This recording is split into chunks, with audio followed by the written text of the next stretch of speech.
Evangelio según San Juan, capítulo 20, versículo 21.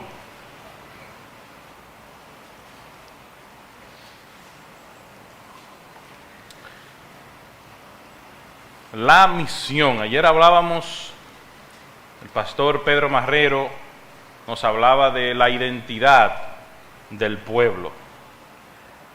Lo que somos, lo que es el pueblo. Hoy vamos a ver la misión del pueblo. Así que vamos a leer entonces Juan 20, 21, que dice: Entonces Jesús les dijo otra vez: paz a vosotros. Como me envió el Padre, así también yo los envío. Como me envió el Padre, Cristo hablando, así también yo los envío. Nueva vez, hermanos, oremos. Dios nuestro Padre, estamos inmensamente agradecidos porque tu pueblo en esta noche puede celebrar la belleza del Evangelio, y esta iglesia local, junto a otros hermanos de otras asambleas, podemos celebrar 57 años de proclamación de tu palabra. Nosotros queremos darte las gracias por este tiempo y queremos también, oh Señor, implorar que tú puedas estar con nosotros de manera especial en este tiempo, que tu Santo Espíritu, Señor, pueda hablar a nuestras vidas, que nosotros podamos ver, oh Señor, y apreciar las verdades que encontremos en tu palabra, no para ser meros oidores, sino hacedores de tu palabra. Así que bendice a tu pueblo, úsanos, oh Señor, como un instrumento para edificación. En Jesús se lo pedimos y te damos gracias. Amén. Lo más probable que usted haya visto alguna de las películas Misión Imposible. Son tantas que quizá alguna usted ha visto. En ellas, el actor interpretado, o el personaje interpretado por el actor Tom Cruise, recibe un mensaje que comienza con la frase: tu misión si decides aceptarla. Y este mensaje le asigna una tarea, unos retos que son casi imposibles, llena de riesgos, pero crucial para salvar el mundo. La diferencia entre la película y la vida real es que nosotros hemos recibido una misión. Y esta misión no viene de una agencia secreta, sino que esta misión viene de Dios mismo. Y es una misión que no es imposible, porque quien nos envía también nos da el poder para poder cumplirla. Así que en vez de ser una misión imposible, esta misión es una misión posible. Desde el principio, queridos hermanos y amigos, Dios trazó una misión: restaurar y salvar la humanidad. Esa misión se ha venido desarrollando a través de la historia. Y antes de nosotros hablar de la misión de la iglesia, nosotros debemos hablar de la misión de Dios y la misión de su Hijo Jesucristo. Y ustedes saben por qué debemos hacerlo. Porque la base para la misión de la iglesia es la misión de Dios. Sin Dios la iglesia no tiene misión. Sin Jesucristo la iglesia no tiene misión. Así que para hablar de la misión de la iglesia, tenemos que hablar de la misión de Dios. Porque precisamente esto fue lo que Cristo dijo: como me envió el Padre, el Padre fue quien envió a Cristo para cumplir una misión. Así que Cristo entonces envía a su iglesia para que pueda cumplir una misión que no está separada de la misión de Dios. Porque la iglesia está llamada a cumplir la misión de Dios que Cristo estableció en dependencia del Espíritu de Dios. Así que, queridos hermanos, desde el principio Dios estableció un plan con la humanidad. El ser humano fue creado a imagen y semejanza de Dios, con el fin, con el propósito de que pudiera haber una estrecha relación, un disfrute perdurable, un disfrute sin distracciones, donde el ser humano pudiera glorificar a Dios por siempre y para siempre.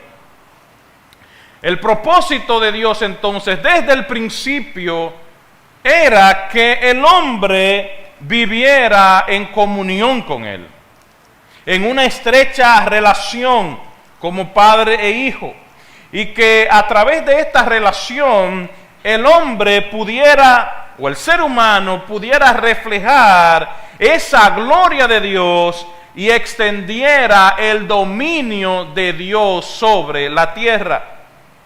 Desde el inicio, el plan de Dios es que toda la creación viva bajo su señorío.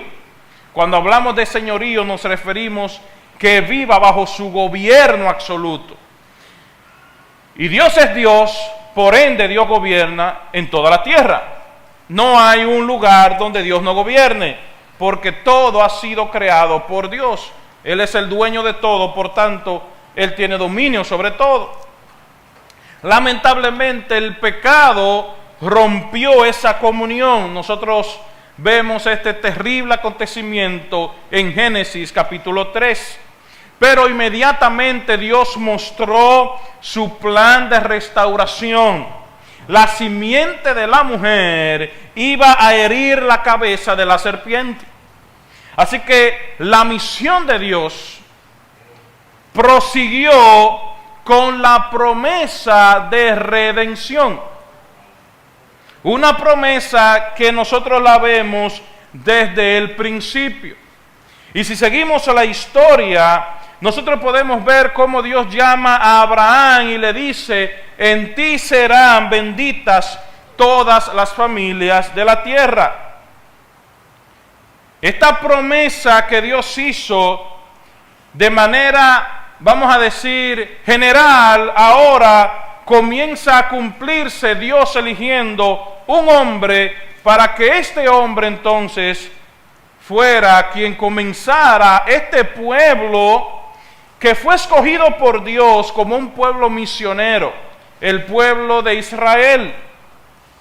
En Isaías 49, versículo 6, nosotros podemos ver que Israel iba a cumplir con el propósito de ser luz a las naciones.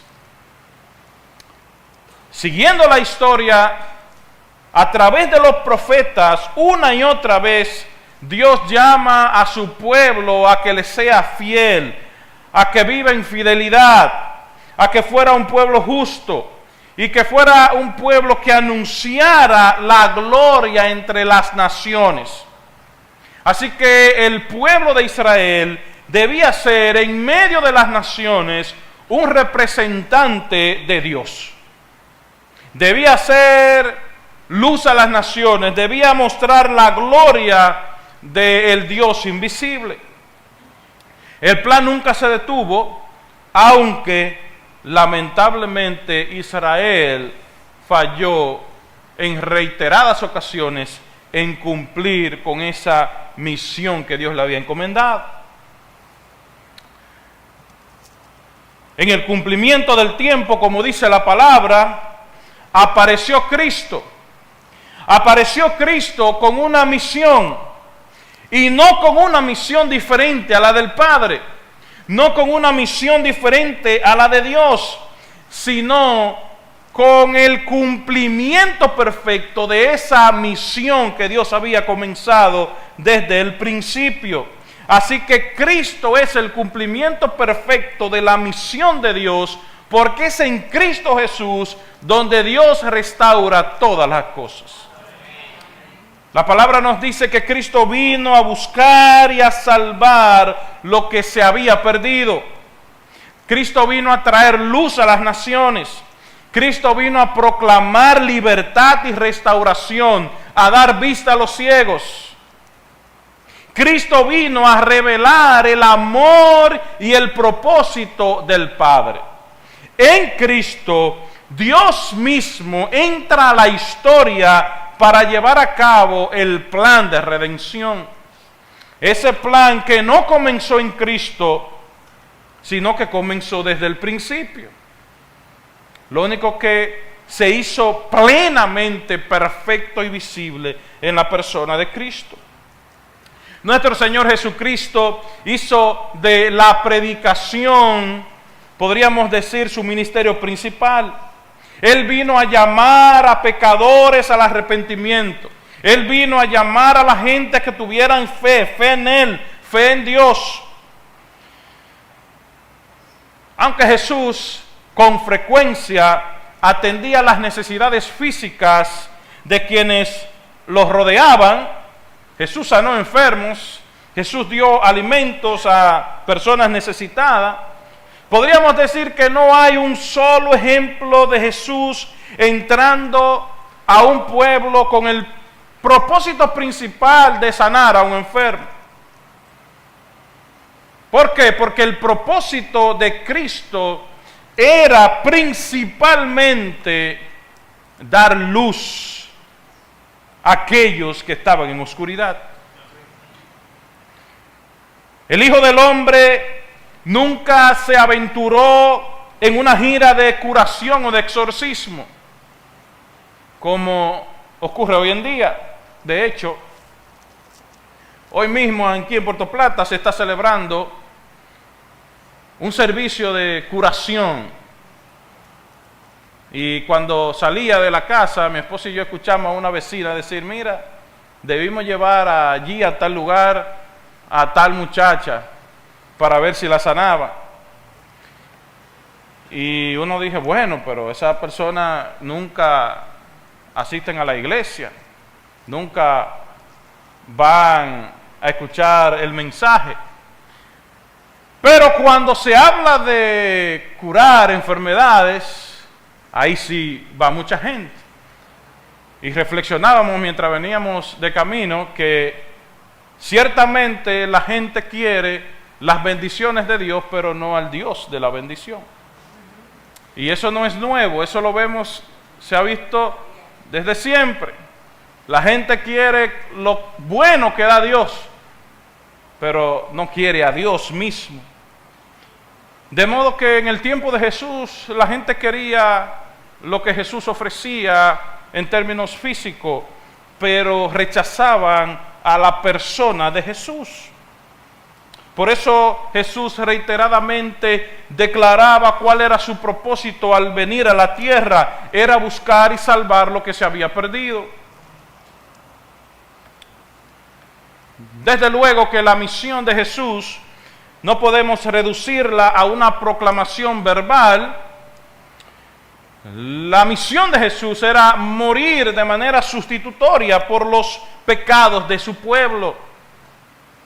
Cristo vino con ese firme propósito de morir en la cruz para dar vida y vida eterna a aquellos que se acerquen a Él por medio de la fe.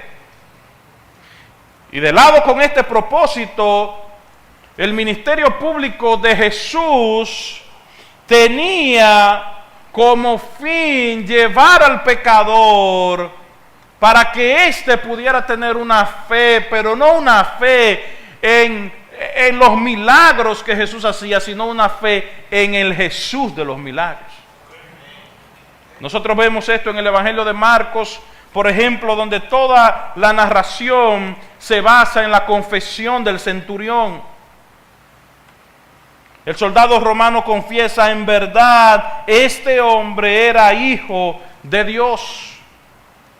Guiar a la gente a esta convicción de espíritu a esta convicción interna, era el propósito de Jesús. Por eso podemos decir con seguridad, aunque podamos atender necesidades físicas dentro del pueblo de Dios, aunque podamos ofrecer ayuda física, ayuda económica, el principal propósito de la iglesia es un propósito espiritual: predicar el evangelio de Jesucristo, más que cualquier otra cosa.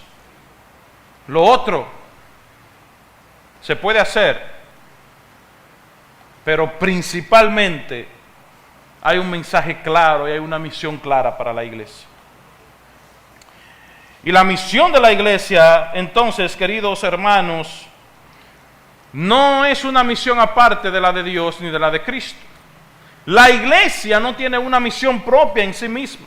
Esta es la misión de la iglesia que está separada de Cristo. No, eso no existe. No existe en la palabra de Dios, sino que la iglesia tiene la encomienda de seguir la misión que Cristo ha establecido.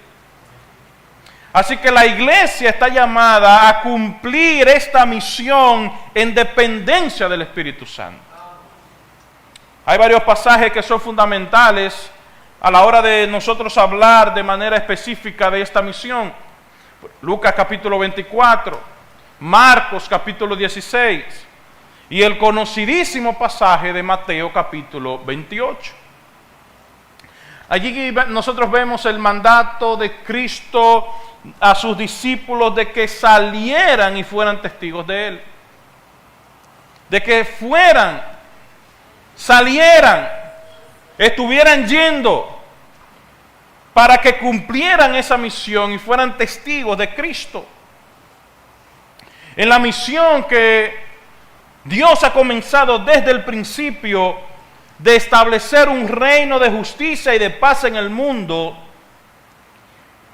Y en esa misión de hacer eso, y en ese proceso, Él está reconciliando a los hombres que han pecado a través de Jesucristo, porque el propósito de Dios en la consumación de cielos nuevos y tierra nueva es que el ser humano viva como debió vivir antes del pecado.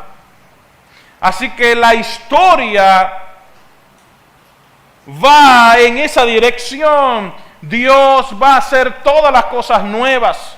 Nosotros veíamos como el pastor Marrero nos hablaba anoche, Dios va a hacer todas las cosas nuevas para que el hombre entonces pueda hacer lo que no hizo o lo que no ha podido hacer a causa del pecado.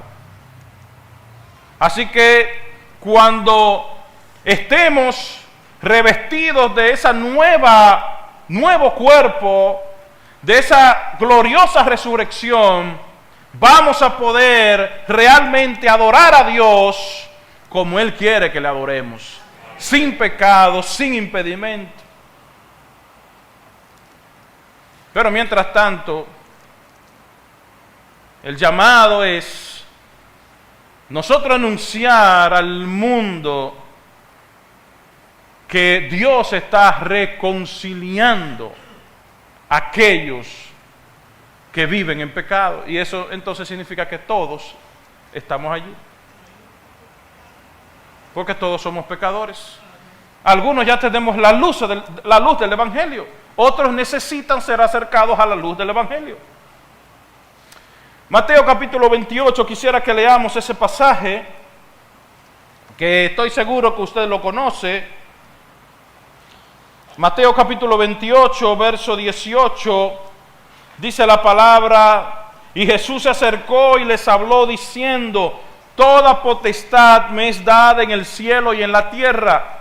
Por tanto, id, vayan y hagan discípulos a todas las naciones, bautizándolos en el nombre del Padre y del Hijo y del Espíritu Santo, enseñándoles que guarden todas las cosas que os he mandado. Y he aquí, yo estoy con vosotros todos los días hasta el fin del mundo.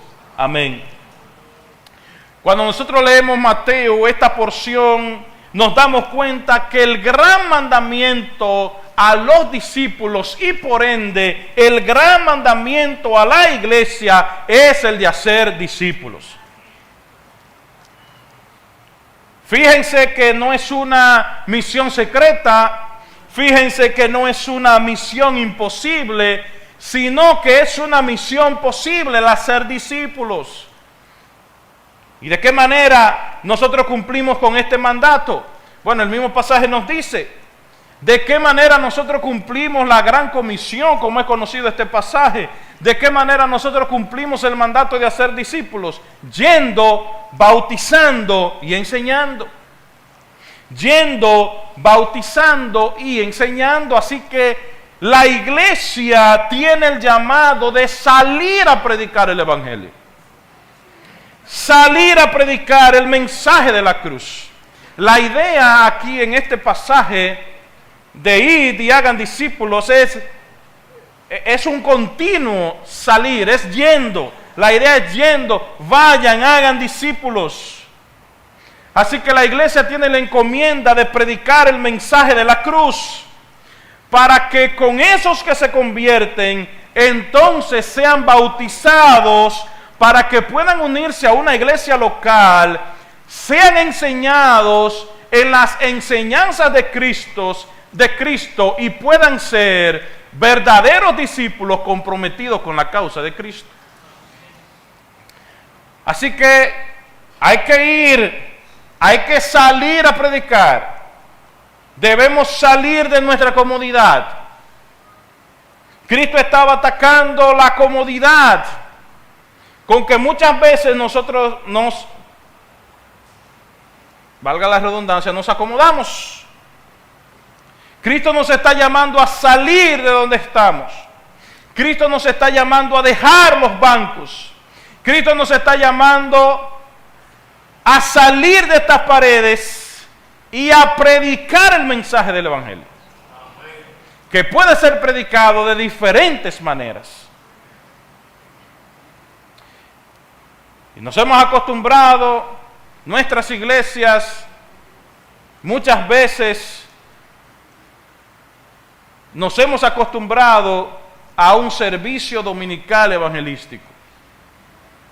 Y hemos creído a través de los años que predicar el evangelio es simplemente decirle a los amigos el domingo, mira, Cristo te ama, ven y arrepiéntete. Y hemos creído que haciendo eso hemos cumplido la gran comisión. Hemos cumplido el llamado de Cristo de ir y hacer discípulos. Y nos hemos olvidado de salir a predicar, de salir a proclamar el mensaje, de salir a las calles y decirle a la gente, de salir a la calle a hablarle a la gente del mensaje del evangelio. ¿Por qué? Bueno, porque es más cómodo venir a la iglesia y decir, yo asistí al culto evangelístico y ya con eso he creído que he cumplido. Es más fácil venir al culto del domingo en vez de salir y organizarnos como iglesia y organizarnos como movimiento e impactar a nuestra Puerto Plata, e impactar a nuestra nación, e impactar a nuestra comunidad. Salir de los bancos, salir de donde estamos y predicar el evangelio. En ocasiones hemos creído también que con ir y predicar ya hemos hecho todo y hemos cumplido. Y por eso muchas veces nos ha faltado el enseñar a esos nuevos conversos.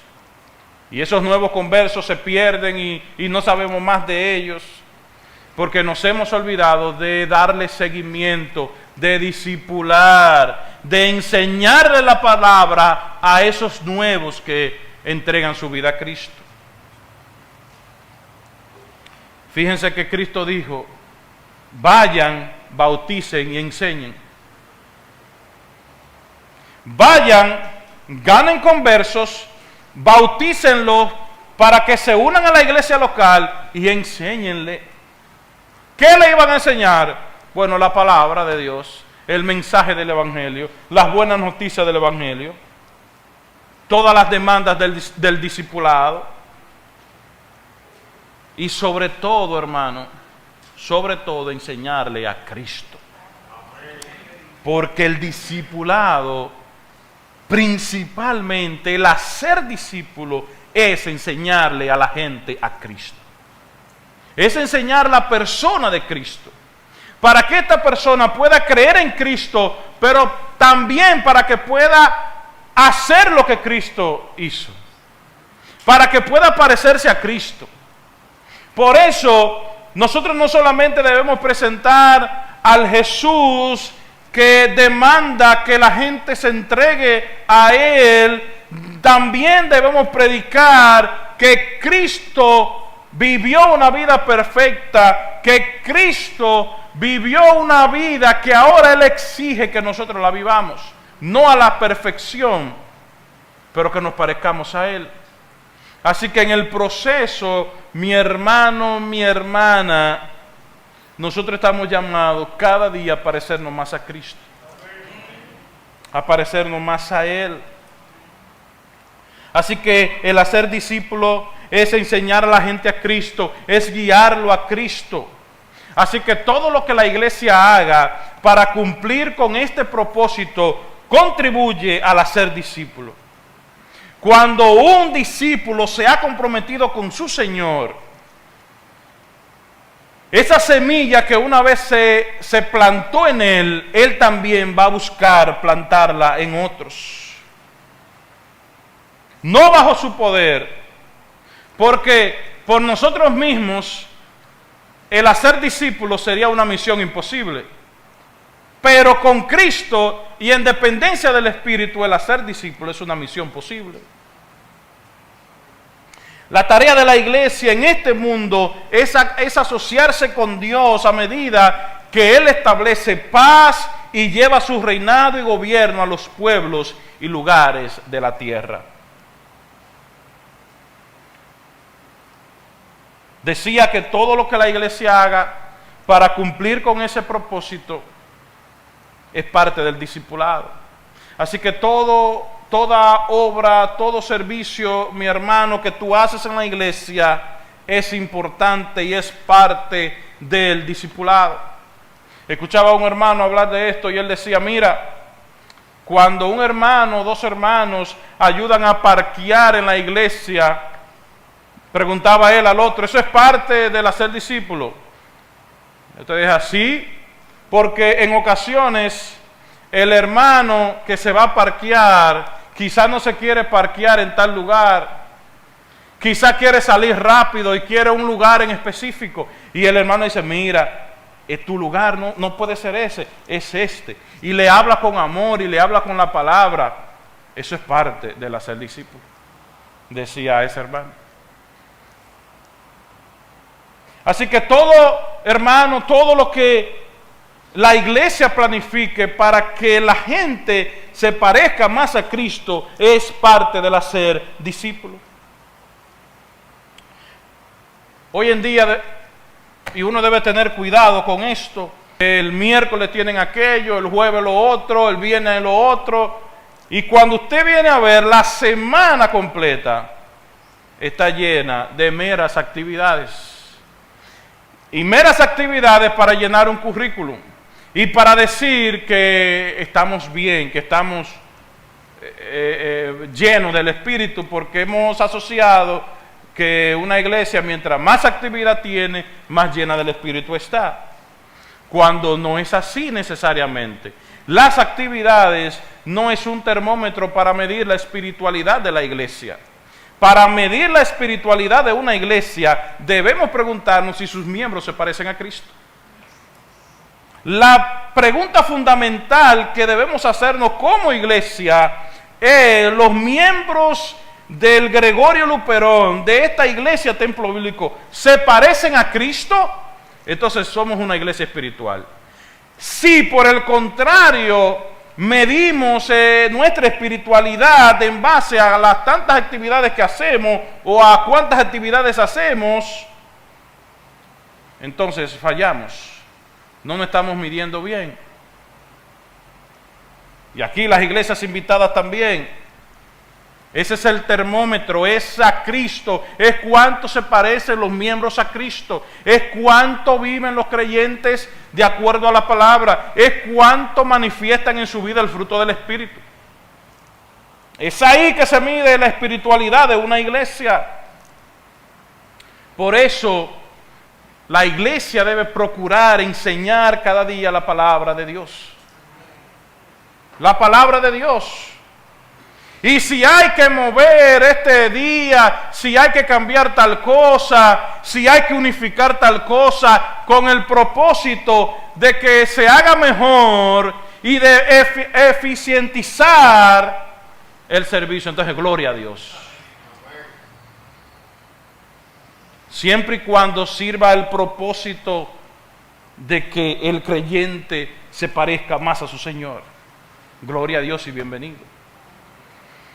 El modelo que uno encuentra en la palabra de Dios, especialmente en el libro de los Hechos, como ejemplo para hacer discípulos, para cumplir la misión, es anunciar el Evangelio, para ganar nuevos conversos, enseñarlos y afirmarlos en la fe y formar nuevas congregaciones en diferentes lugares.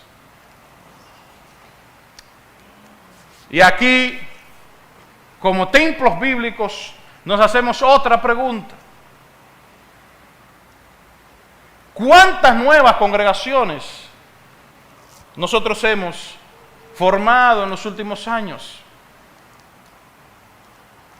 Creo que don Augusto decía hace un tiempo que cuando celebrábamos, no sé si era 80 años, yo no estaba pequeño en ese tiempo, se hablaba de tantas iglesias. Había mucho regocijo por tal número de iglesias. Y cuando celebramos 100 años, recientemente, es decir, 20 años después, quizá 3 nuevas congregaciones había. Y eso nos debe llevar a preguntarnos qué estamos haciendo. Miren, yo estoy seguro que en Puerto Plata hacen falta iglesias, templos bíblicos. Hacen falta iglesias. Entonces, debemos orar para que Dios levante esos hombres que puedan formar junto a sus familias nuevas congregaciones. Y que no tengamos que esperar al 110 aniversario. Quizás en los próximos 2 a 3 años podamos tener por lo menos 2 iglesias nuevas. Quizá algunas han salido de aquí, quizá otras de la central. Ahí están los hermanos de Sosúa. ¿Por qué, hermano? Bueno, porque el modelo que nosotros vemos en el libro de Hechos no es de una comunidad que se quede encerrada, sino de una comunidad que se multiplica, de una comunidad que se expande, de una comunidad que gana nuevos conversos, que afirma la fe de esos hermanos, pero que también funda nuevas congregaciones. Así que oremos y actuemos. El llamado de la iglesia no es a predicar para que el ser humano tenga un mejor intelecto. El llamado de la iglesia no es principalmente para que el hombre sea un mejor ser humano. El llamado de la iglesia es a predicar para que el ser humano pueda cambiar su corazón a través de la transformación operada por el Espíritu. Y evidentemente que cuando eso ocurra, todo lo demás también. Porque cuando una persona es transformada por el poder del Espíritu, de seguro va a ser una mejor persona. Y si no lo es, bueno, hay problema. Mis hermanos, como nosotros veíamos anoche, nosotros somos un pueblo con una identidad determinada por Cristo. Nosotros hemos sido santificados para obedecer. Y déjeme decirle que no hay ordenanza sin antes saber identidad. Por eso el pueblo debe saber primero lo que es. Primero debemos saber lo que somos, para entonces poder actuar de acuerdo a eso que somos. Nosotros somos real sacerdocio, nación santa, pueblo escogido por Dios. ¿Para qué? Para que anunciéis las virtudes de aquel que nos llamó a su luz admirable. Entonces, somos el pueblo elegido. Somos real sacerdocio para anunciar las virtudes, para decirle a la gente que Cristo salva, para decirle a la gente que hay esperanza en Cristo. Y no buscar una transformación de este mundo, vamos a decir, porque el propósito del Señor en esta era, más que transformar el mundo, es transformar corazones. Desde luego que mientras más corazones sean transformados, vamos a tener un mejor mundo, una mejor sociedad. Lo que somos en Cristo, decía el hermano Marrero ayer, lo que somos en Cristo determina nuestro compromiso con la misión. Así que si tú eres un real sacerdocio, debes comprometerte con la misión. Si tú eres, mi hermano, un elegido de Dios, debes comprometerte con la misión. Si tú eres una nación santa, debes comprometerte con la misión. Y cada uno de nosotros debe cumplir, de acuerdo a lo que Dios nos ha dado, de acuerdo a nuestros dones, esta misión que ha sido encomendada a la iglesia. La iglesia, queridos hermanos, existe para continuar lo que Cristo comenzó. No hay misión de la iglesia sin misión de Cristo, sin misión de Dios. Por eso la base de nuestra misión como iglesia es Dios mismo y su Hijo Jesucristo. Por eso comenzamos desde el principio. Porque aunque pareciera que esta misión comenzó cuando la iglesia fue fundada, y no es así. Esta misión comenzó en el principio, en la mente de Dios. Porque nosotros no damos origen a esta misión, sino que es Dios mismo quien da origen a esta misión. Nosotros no estamos en una misión propia, sino estamos caminando en la misión de nuestro Dios. La misión no nace en nosotros, nace en el corazón de Dios. Cristo la encarnó y nos la entregó a nosotros. Hoy la iglesia es enviada al mundo como el cuerpo de Cristo. Así que misión de Dios, misión de Cristo, misión de la iglesia. Que el Señor nos bendiga y nos ayude a cumplir con esta misión que Él nos ha encomendado de hacer discípulos a todas las naciones.